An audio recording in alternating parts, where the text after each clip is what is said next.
Je vous prie de vous lever.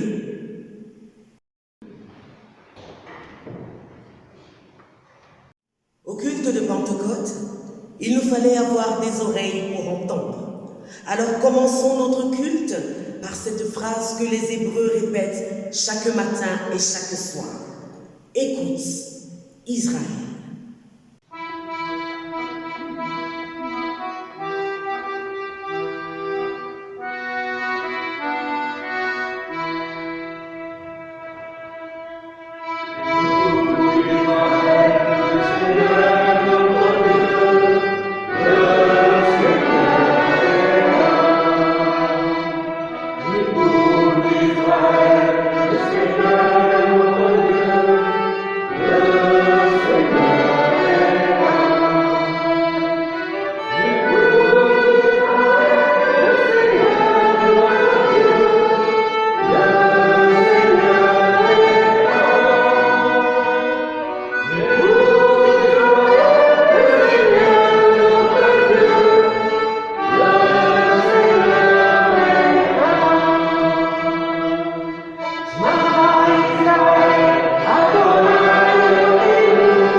Alors que Moïse est envoyé en Égypte délivrer son peuple, il dit à Dieu, « J'irai donc vers les enfants d'Israël et je leur dirai, le Dieu de vos pères m'envoie vers vous. Mais s'ils me demandent quel est son nom, que leur répondrai-je » Dieu dit à Moïse, « Je suis celui qui je suis. » C'est ainsi que tu répondras aux enfants d'Israël. Celui qui s'appelle « Je suis » m'a envoyé vers vous. « Je suis » nous appelle, « Je suis » nous rassemble, « Je suis » nous unit, « Je suis » est présent parmi nous. Grâce et paix vous sont données au nom de celui qui est, qui était et qui vient, le Dieu vivant, le Père, le Fils et l'Esprit, un seul Dieu, de siècle en siècle. Amen.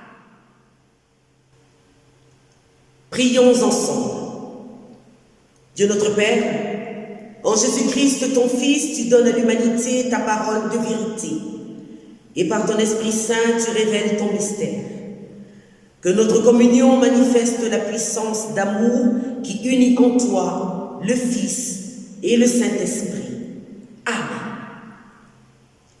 Bienvenue en cette fête. Aujourd'hui, l'Église commémore le mystère de la Trinité. Dieu unique à trois visages. Le Père qui nous aime, le Fils qui nous sauve, l'Esprit qui nous redonne souffle. Dans notre diversité, nous trouvons en Dieu notre unité, puisqu'il s'est fait homme pour nous parfaire à son image. Et puisqu'aujourd'hui, c'est la fête des mères, j'en profite pour dire bonne fête à toutes les mères. Merci Seigneur, car c'est toi qui nous unis.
à écouter la louange.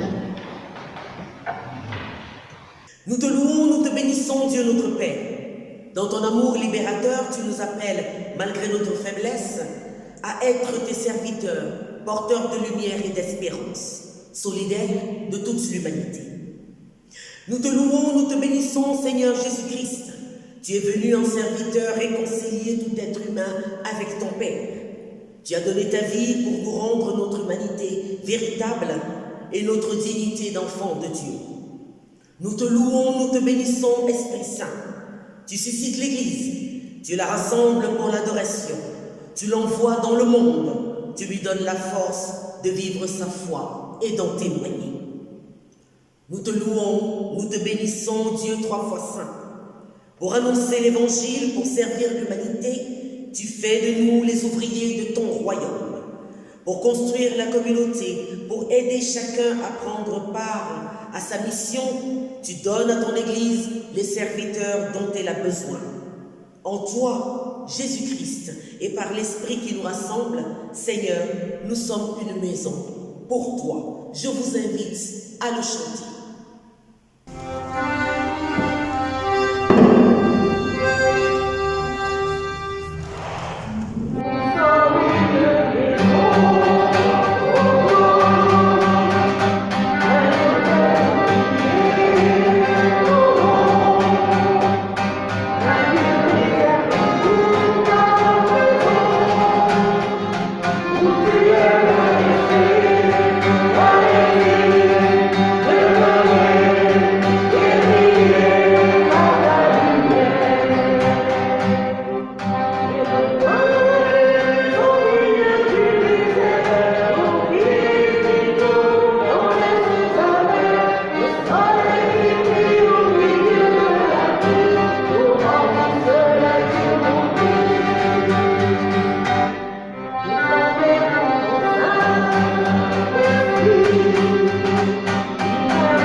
Asseyons-nous et reconnaissons nos limites avec la prière du réformateur Martin Luther.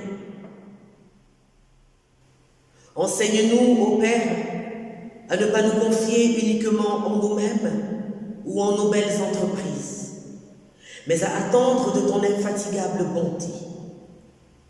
Que l'habituelle tristesse de vivre, souvent en désaccord avec ta volonté, ne nous submerge pas, mais plutôt que ta miséricorde s'étende à toute notre vie et lui fasse porter des fruits.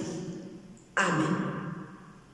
Poursuivons notre prière par le chant en demandant au Seigneur de la recevoir pour nous et pour ceux qui nous ont offensés. Amen.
grâce, je vous invite à vous lever.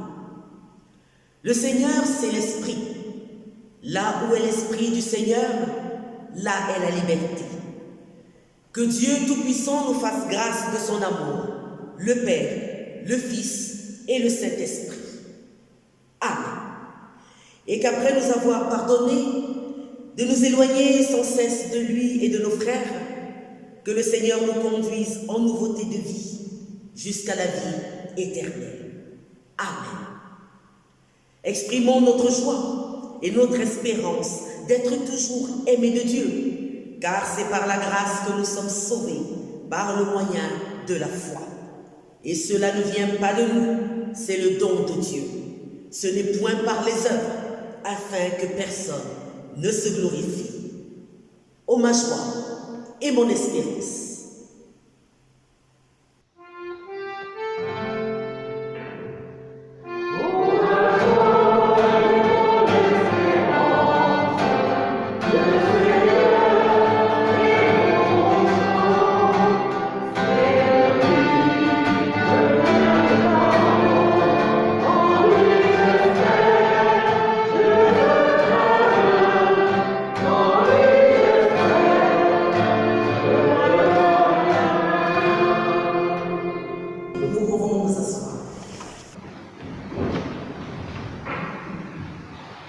Prions ensemble et demandons à l'Esprit Créateur d'éclairer notre compréhension de la parole, qu'à travers les hommes de foi, que Dieu nous adresse.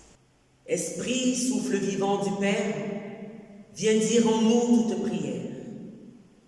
Esprit, présence en nous du Père, brise nos résistances, ouvre nos mains, donne le feu quand tout s'éteint, car tu es la source où l'on espère.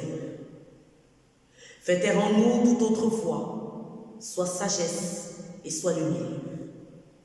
Esprit, promesse et don du Père, entends gémir ce monde, vois tant de pleurs dans ses yeux, viens donner vie à notre terre. Par Jésus le Christ notre Seigneur. Amen. Parmi les 3 textes proposés ce matin par le lectionnaire, j'en ai retenu 2. Nous lisons le premier texte dans l'épître de Paul aux Romains en son chapitre 8, des versets 14 à 17. Car tous ceux qui sont conduits par l'Esprit de Dieu sont fils de Dieu. Et vous n'avez point reçu un esprit de servitude pour être encore dans la crainte, mais vous avez reçu un esprit d'adoption par lequel nous crions « Abba, Père ». L'Esprit lui-même rend témoignage à notre esprit que nous sommes enfants de Dieu. Or, si nous sommes enfants, nous sommes aussi héritiers, héritiers de Dieu et co-héritiers de Christ, si toutefois nous souffrons avec lui, afin d'être glorifiés avec lui. Notre second texte est extrait de l'Évangile selon Matthieu, en son chapitre 28, des versets 16 à 20. Mais les 11 disciples partirent en Galilée, sur la montagne où Jésus leur en avait donné l'ordre. Et portant leur regard sur lui, ils s'agenouillèrent, mais certains doutèrent, eux qui avaient eu des doutes. Et venant vers eux, Jésus leur parla, disant : « Toute autorité m'a été donnée dans le ciel et sur la terre. Allez donc, enseignez toutes les nations, des gens de tous les peuples, les baptisant au nom du Père, du Fils et du Saint-Esprit, et enseignez-leur à respecter tout ce que je vous ai indiqué. Et moi, je suis avec vous tous les jours, jusqu'à l'achèvement de l'ère. »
déroulement de l'année liturgique nous fait rencontrer aujourd'hui la Trinité.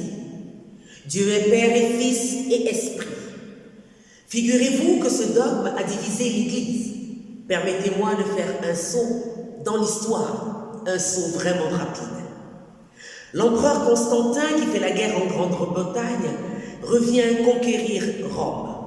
Sa mère chrétienne lui donne l'idée de peindre des croix sur les boucliers de son armée, disant « In hoc signo vinces », qui signifie « par ce signe, tu vaincras ». Constantin victorieux rentre à Rome en 310. Par la suite, il se rend dans l'Empire d'Orient, à Byzance, dont il change le nom en Constantinople. Le christianisme devient alors la religion d'État de l'Empire romain. En 325, Constantin réunit un concile à Nicée et deux thèses s'y affrontent, celle d'Arius d'Alexandrie et celle d'Athanase le patriarche. Ils sont d'accord sur le Dieu unique, mais Athanase précise « Notre Dieu est un en trois personnes. Il y a le Père, le Fils, l'Esprit. » Arius demande « Comment pouvez-vous raisonner de la sorte ?» Athanase répond « C'est miraculeux et très simple. C'est le mystère de Dieu. Ou vous acceptez ce mystère et vous êtes chrétien, ou vous ne l'acceptez pas et votre foi n'a que faire ici. » Arius a été déclaré hérétique et la doctrine de la Trinité a été instaurée. Ce n'est pas tout. La question est posée également sur Marie. Était-elle la mère de Dieu ou non? La réponse indirecte sera donnée au concile d'Éphèse en 431. L'Église impose la doctrine mariale et le dogme de Marie, mère de Dieu. Le débat continue. En 451, au concile de Chalcédoine, Eutychès dit « Admettons que Dieu étant trois personnes soit unique. Admettons que Marie soit mère de Dieu et de Jésus. Donc Jésus est Dieu. » Il n'est pas vraiment homme. Oui, vous avez bien entendu. Il y a donc qu'une nature divine en Jésus-Christ qui a absorbé la nature humaine comme une goutte d'eau lait par la mer, rajoute Eutychès. Il a été condamné et l'Église d'Orient s'est divisée en quatre. Pourquoi faire ce détour par l'histoire? Pour dire que la théologie, la parole sur Dieu, se prêtait déjà au débat avant nous. Jésus l'a vécu et en a été victime. Dans son récit, Matthieu donne sa version des faits. Cet évangile est le premier du Nouveau Testament et il se termine par une polémique. Il y a la version des Juifs et celle de la future communauté chrétienne. Cette polémique a été lourde de conséquences et a occasionné un antijudaïsme effrayant. Même Luther s'en est fait l'écho dans son pamphlet intitulé « Des Juifs et de leurs mensonges ». Il y déclare, entre autres, « Cela fait presque 1500 ans depuis que Vespasien et Titus ont détruit Jérusalem et expulsé les Juifs de la ville. Une telle colère divine est une preuve suffisante qu'ils se sont égarés et ont mal tourné. Nous devons expulser ces fripons paresseux par le fond de leurs pantalons. Si nous voulons laver nos mains du blasphème des Juifs et ne pas partager leur culpabilité, nous devons nous séparer d'eux. Ils doivent être conduits hors de notre pays. Nous devons les conduire comme des chiens enragés. Et dire que ce sont ces versets polémiques qui instruisent le baptême. Alors je comprends pourquoi la plupart des traductions ont enlevé ce « mais » du départ. Hélas, en le gommant, c'est le monde entier qui ferment les yeux devant l'horreur. Jésus, qui est né et mort juif, n'a pas aboli la première alliance juive, mais l'a accomplie en construisant à partir du doute et de la polémique. Ainsi dit notre texte, lorsque les 11 allèrent en Galilée, quand ils virent Jésus, ils s'agenouillèrent. Mais certains doutèrent, eux qui avaient eu des doutes. Jésus accueille ce doute, notamment après la résurrection, et y apporte cette parole rassurante. Regardez mes mains et mes pieds, c'est bien moi. Palpez-moi et regardez. Un esprit n'a ni chair ni os, comme vous voyez que j'en ai. Jésus, qui quelquefois a été sévère, n'a pas dit aux disciples, ou vous acceptez ce mystère, ou vous ne l'acceptez pas, et votre foi n'a que faire ici. C'est avec le doute qu'il les envoie de toute son autorité. Allez donc, enseignez toutes les nations des gens de tous les peuples, les baptisant dans le nom du Père, du Fils et du Saint-Esprit.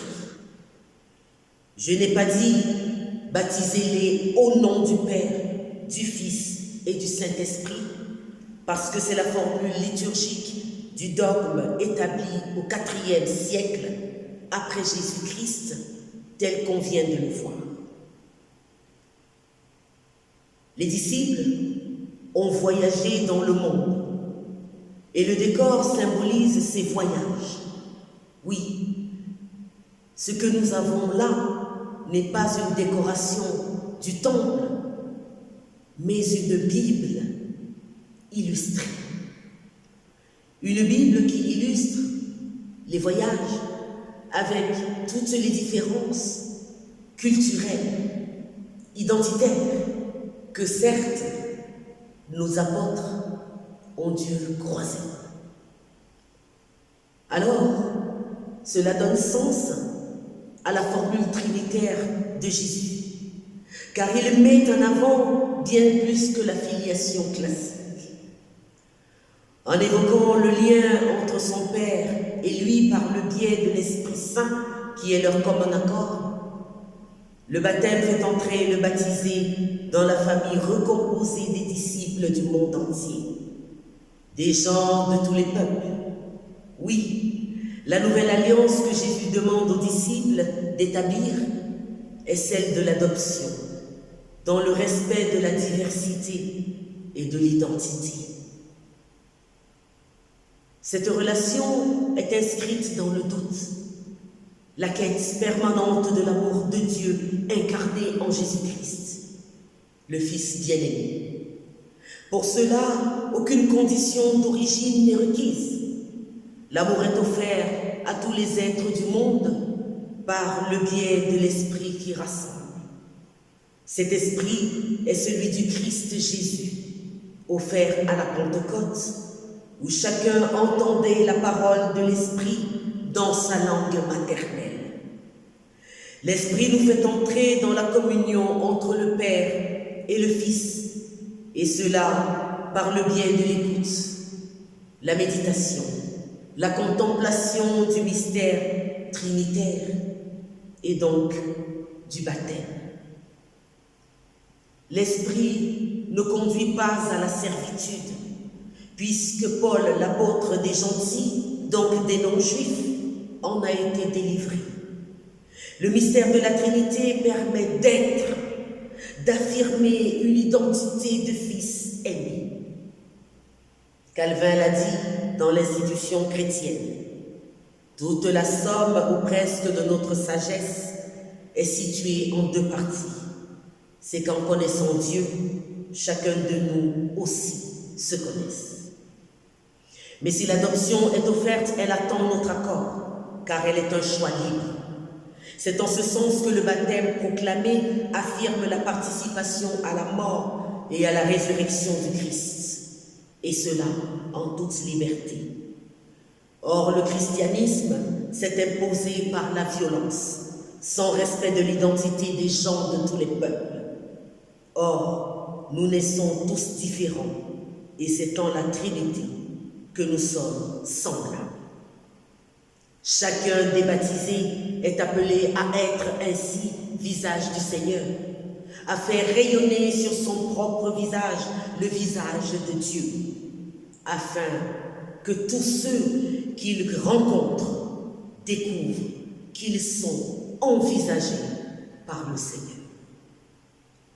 Au moment du baptême, il est dit que Dieu est paix, parce que le baptême est le symbole d'une nouvelle naissance. Il est dit que Dieu est fils, parce que le Christ nous fait don de son héritage. Il est dit que Dieu est esprit, parce que l'esprit humain, à son contact, fait que l'enfant soit appelé par son nom.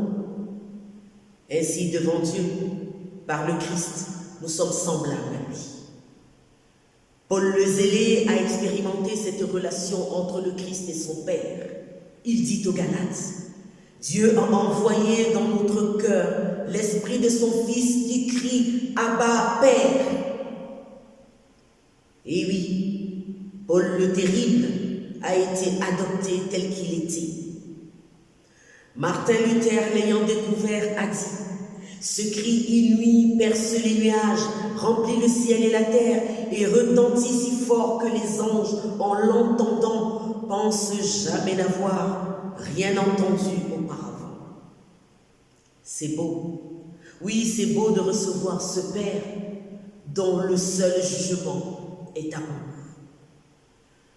Entendre avec le cœur est ce qui met l'Esprit divin en vous. Depuis toujours, les Juifs répètent matin et soir. Écoute Israël, le Seigneur est notre Dieu, le Seigneur est un. Ce verset dit d'abord que Dieu parle, que Dieu nous parle. Ensuite, que Dieu n'est pas partagé, que Dieu n'est pas divisé en lui-même, puisqu'il n'est pas plusieurs, mais un seul. Comme l'humain fait à son image et comme à sa ressemblance. Dans sa relation à Dieu, l'homme est appelé à écouter ce Dieu qui prend l'initiative de lui parler, à lui dire. Oui, ce Dieu qui toujours essaye de lui parler pour le rassembler. Cette parole, le Nouveau Testament nous dit qu'elle est d'abord une personne, Jésus-Christ, la parole incarnée de Dieu. Le christianisme n'est donc pas une religion du livre comme on l'entend parfois, mais la religion de la parole. C'est par la vie et l'œuvre de Jésus-Christ que la parole de Dieu est en nous, le Père, le Fils, l'Esprit, l'âme, le corps et l'Esprit. L'homme n'est pas invité par Dieu à pratiquer tel ou tel rite religieux. Cela n'a de sens que pour structurer les communautés. Il lui est demandé de se trouver face à Dieu, coram Deo, pour utiliser l'expression de Luther. C'est une invitation à nous mettre dans une attitude rassemblée, d'écoute et d'accueil de l'amour. Nous sommes co-héritiers de cet amour. Il ne nous reste qu'à le trouver au plus profond de nous-mêmes et à le partager. J'en suis persuadée. Nous en sommes tous capables.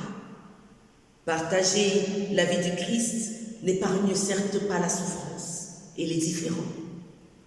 Mais j'ai la conviction que si nous avons de l'amour entre nous, ce ne sera pas le dernier mot de l'histoire, puisque nous sommes tous appelés à la gloire.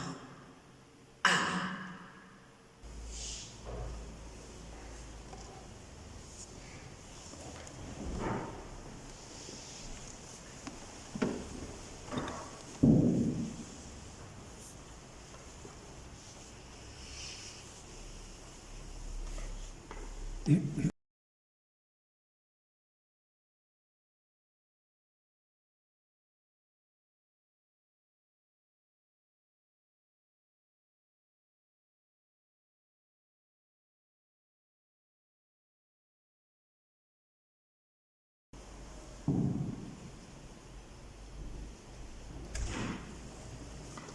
Restons unis dans la prière.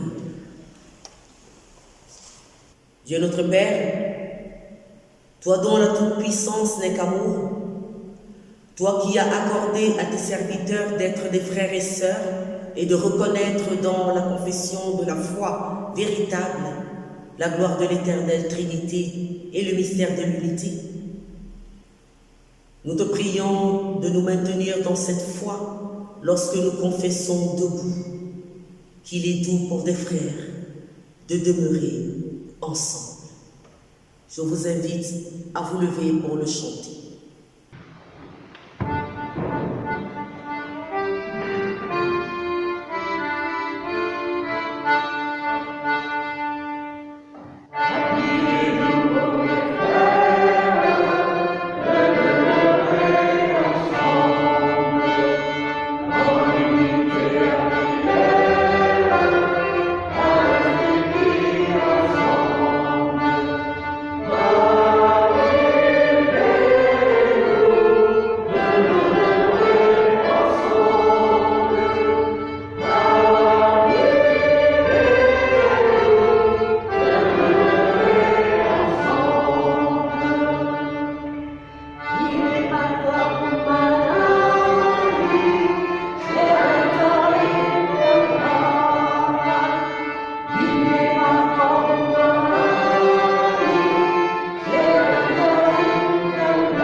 Restons debout et confessons notre foi avec les mots du réformateur Martin Luther.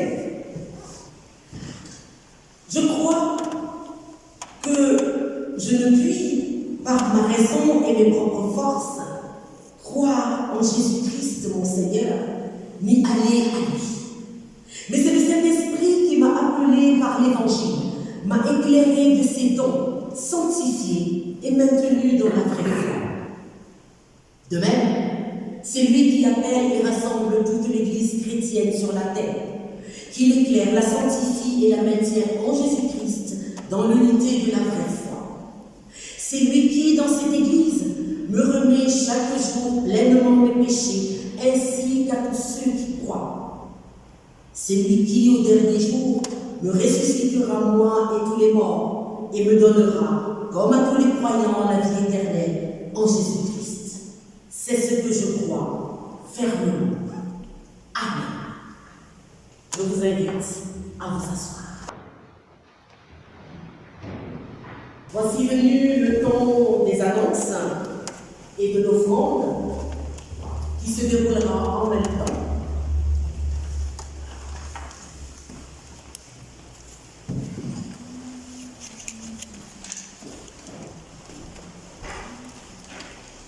Donc voici les annonces pour cette semaine. Donc je vous rappelle qu'il y a le site Épuis Vallée du Doubs. Si vous voulez voir l'agenda des prochains cultes, tout ce qui se passe dans notre paroisse et beaucoup d'autres choses encore. Mardi prochain, à Desailles, il y a la réunion de prière, donc changement d'horaire, 18h30, vu que maintenant le couvre-feu est très tard. Voilà. Donc c'est à Desailles, mardi, 18h30. Le prochain culte sera à Chastanier avec Diane. Et il y a aussi les jeunes qui, en ce moment, avec Alexandra et Sandra, préparent le prochain culte musical, qui sera le 20 juin. Voilà, mais je ne sais pas si elle a Diane. C'est pour ma part, notamment pour ceux qui ne reçoivent pas les annonces par Internet, la joie de vous annoncer la naissance de Capucine le 20 mai avec 3 kg 725. C'est la petite sœur d'Iris qui nous avait été présentée ici même le dimanche 7 juillet 2019 par leurs parents Quentin et Damaris Blache. Toute la famille se porte à merveille. Ces jours de joie, puisque je vous présente Élodie Perron. effectivement, vous pouvez vous lever et Paul Pétras. Qui après un long séjour à Londres, reviennent s'installer dans la région. La bénédiction sera prononcée à l'occasion de leur mariage le 26 juin prochain. Alors, comme il est de coutume dans notre communauté, nous les porterons dans notre prière aujourd'hui et demain. Nous pouvons les applaudir.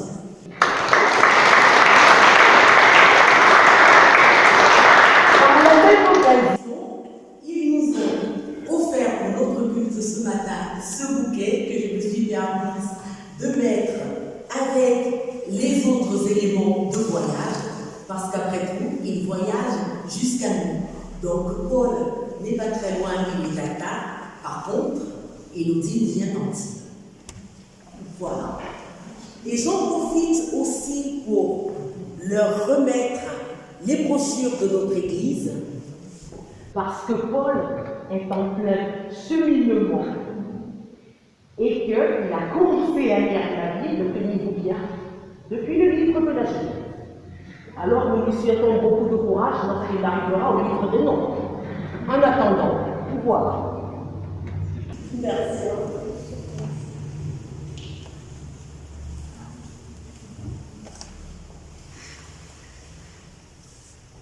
Je vais vous inviter maintenant à vous lever afin de lever nos cœurs vers le Seigneur et cheminer vers la scène en chantant mon encre et ma voix.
Restons debout pour louer Dieu.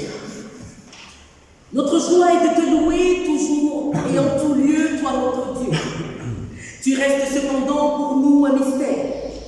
Qui peut dire qu'il te connaît, Père, sinon celui qui, par l'Esprit, te rencontre dans le Fils. Ce que tu nous révèles de ton visage, nous en retrouvons la trace en chacun et nous le découvrons en plénitude en Jésus-Christ. Ô Père, loué sois-tu de cet amour incompréhensible qui fait de nous tes enfants. Loué sois-tu pour l'amour d'Élodie et de Paul. Loué sois-tu pour le bonheur de nous offrir Capucine, pour l'amour de Damaris, de Quentin et d'Iris. Que ton esprit soit leur lumière, afin qu'à jamais tu sois leur encre et leur voix. Loué sois-tu de nous avoir fait membres de ton Église par notre baptême. Loué sois-tu pour l'héritage de ta parole transmise par nos pères. C'est ton esprit qui rend nos cœurs brûlants d'amour et de reconnaissance et nous fait chanter Saint, Saint, Saint.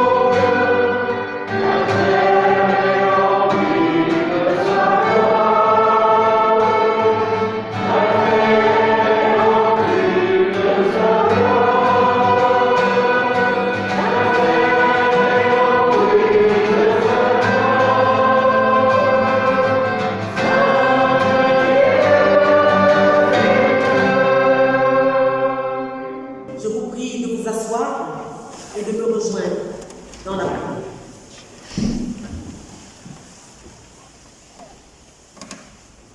Devant cette table, Père, nous nous déposons nous-mêmes et le monde avec nous. Vois comme nous avons divisé l'Église universelle, le corps de ton Fils. Pardonne ce scandale. Prends pitié de nous et fais-nous sortir des divisions où nous sommes enfermés. Pardonne-nous notre orgueil de religieux trop pieux.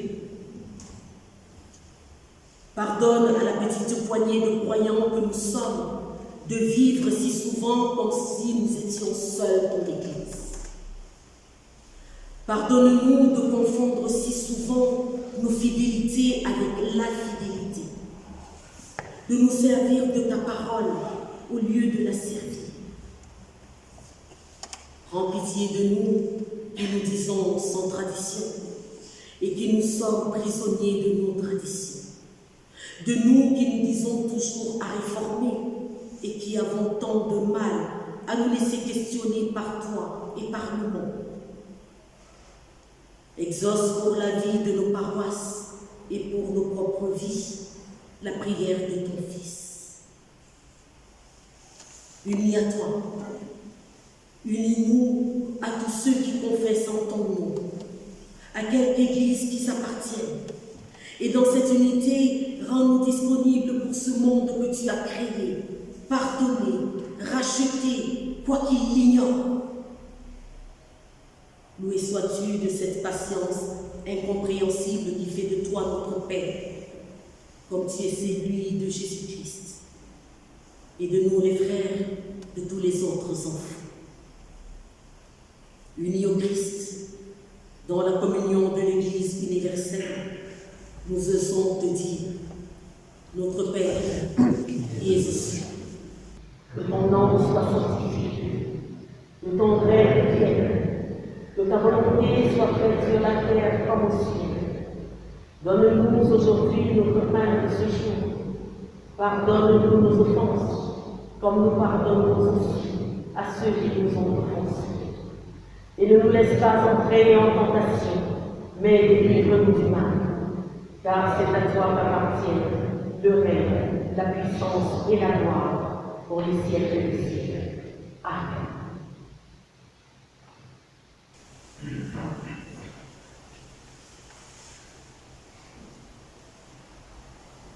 Le Seigneur Jésus, la nuit où il fut livré, célébra la Pâque avec ses disciples. Il prit du pain et après avoir rendu grâce, il le rompit et le donna à ses disciples en disant : Prenez et mangez, ceci est mon corps donné pour vous. Vous ferez cela en mémoire de moi. De même, il prit une coupe et après avoir rendu grâce, il la donna à ses disciples en disant : Buvez-en tous, car ceci est la coupe de mon sang, le sang de la nouvelle alliance versé pour vous et pour la multitude. Vous ferez cela en mémoire de moi. Seigneur Jésus-Christ, nous qui allons partager ce pain et ce vin fruit du soleil et de la peine des hommes, fais de nous par ton esprit les membres de ton corps.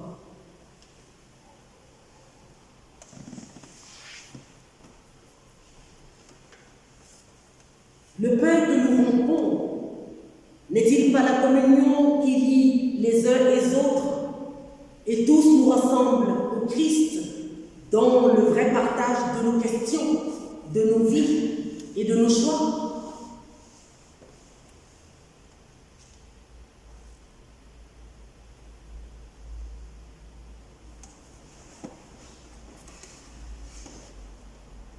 La coupe n'est-elle pas le signe de notre espérance dans le royaume qui vient et qui surgit au gré de la confrontation de nos questions, de nos vies et de nos choix à celles et ceux du Christ?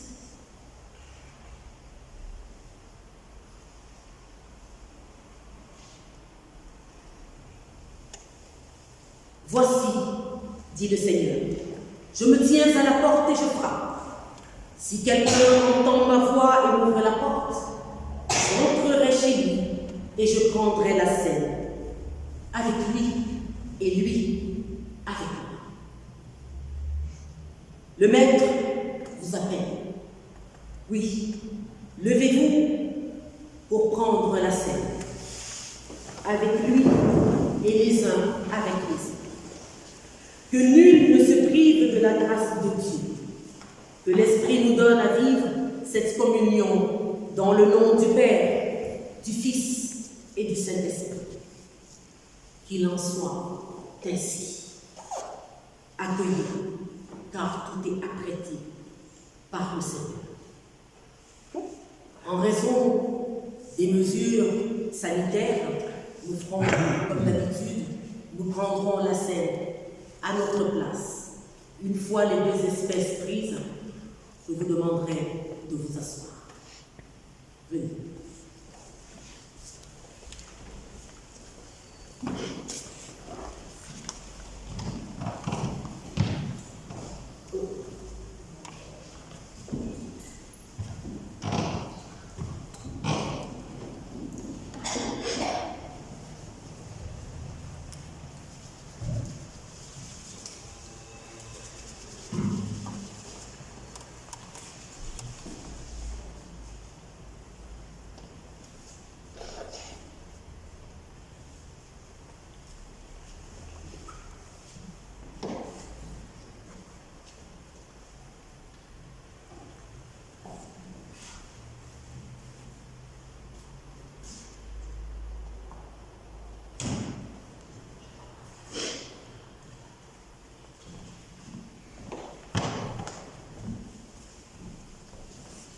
Odile a le plateau qui a du jus de raisin. Moi, c'est là, je préférais le vin. C'est quelque chose.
je me rapproche de vous afin qu'ensemble, nous puissions rendre grâce à Dieu.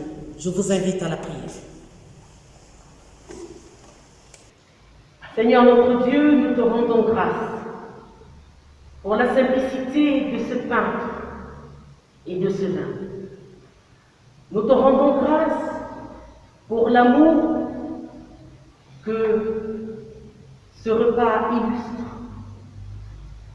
Il se grave dans notre cœur comme le signe de l'hospitalité première, celle que Abraham a mis en scène en recevant les anges que tu as envoyés vers lui.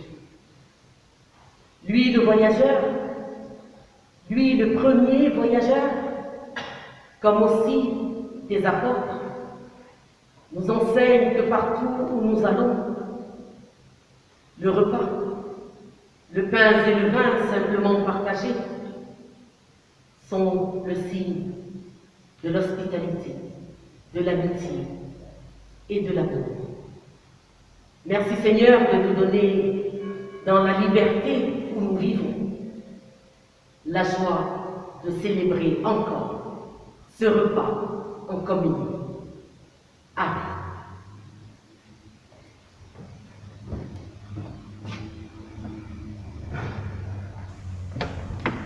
Je vous invite à vous lever pour recevoir la bénédiction de la part du Seigneur.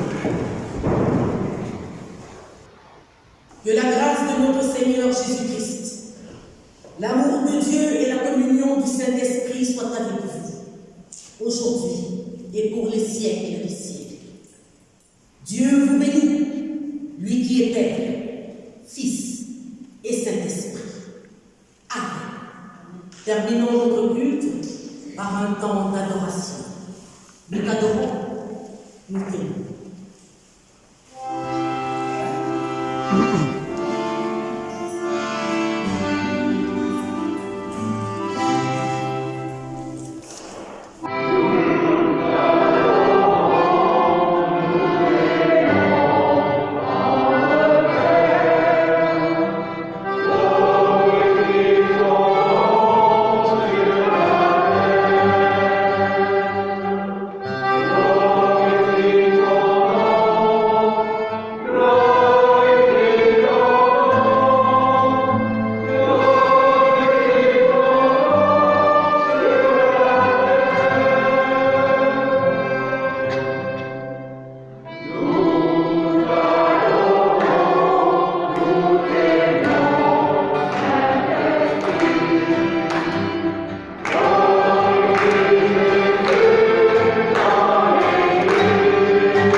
Bonne semaine.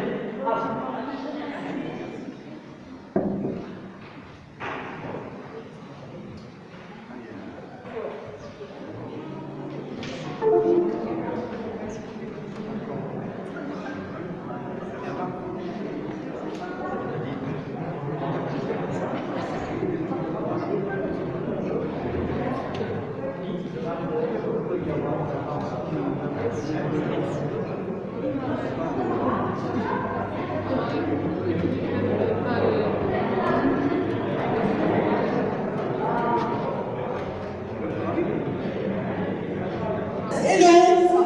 Alors, si vous avez 2 secondes, c'est vrai qu'au cours de de la prédication, on ne peut pas raconter tout ce qui est dessus. J'ai juste dit que c'était une Bible illustrée. Et en fait, ce n'est pas une décoration, surtout pas. En fait, c'est une Bible comme on faisait des vitraux. Donc c'est un vitrail. Et dans le vitrail, ça représente des voyages. Alors, on a, donc avec cette calabasse qui nous vient du Burkina Faso, en fait, c'est simplement que le baptême, le baptistère ne sera pas toujours le baptistère céramique, parce que les contenants d'eau vont être cette calebasse. Donc effectivement, si vous y assistez à un baptême, vous le trouverez. On a ici la manière de célébrer. Ça, c'est un balafon qui correspond à Bernard, un xylophone qui fait des notes qui sont semblables. Et lorsque vous êtes, alors on le retrouve en Amérique du Sud, on le retrouve en Afrique. Un de ces quatre, je vous le jouerai parce que ce qu'on appelle un balafon a les mêmes notes et est un véritable dialogue. Donc on célèbre Dieu avec ça. Là, ça vient de l'Italie. Donc je ne vous explique pas pourquoi l'Italie, ça c'est clair, on sait que Rome est dans la chrétienté. Ici, nous avons un tableau qui représente les Maasai, c'est-à-dire que l'Érythrée, où il y a le peuple Falacha, dont les textes occidentaux bibliques les plus anciens viennent en fait d'Afrique. C'est-à-dire que ce qu'on appelait les textes occidentaux, ce sont des textes qui viennent de là-bas. Et il y a encore une grande communauté juive appelée les Falachas qui aujourd'hui font le voyage vers Israël et qui sont plus ou moins acceptés. Là, nous avons la Russie, parce que quand vous m'avez entendu dire qu'il y a eu la subdivision, il faut savoir qu'aujourd'hui, nos frères qui sont coptes, chalcédoniens et le reste, et qui sont italiens pour certains, donc ça symbolise tout ce côté, en fait, de la Russie. Ensuite, là, vous avez l'Égypte. Donc, il n'est plus à démontrer ce que l'Égypte a pu apporter au christianisme.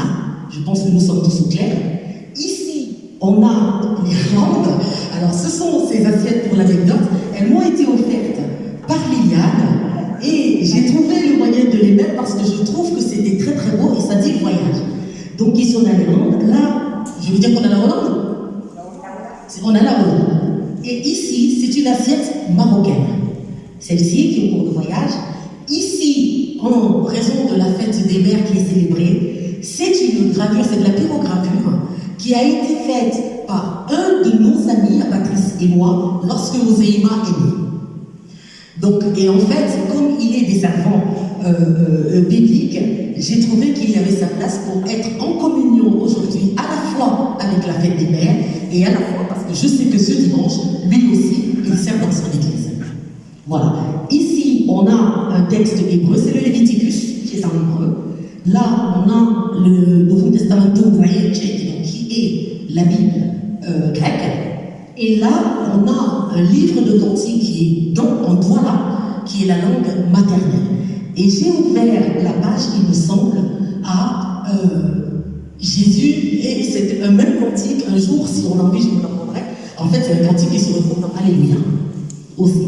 Donc, en fait, ça symbolisait tous ces voyages-là et que nous sommes amenés à rencontrer. Et pourquoi à côté de la table de communion? Parce qu'en réalité, toute cette différence et ces identités se retrouvent semblables parce que nous communions dans le nom du Père, du Fils et du Saint-Esprit. Voilà. Bravo.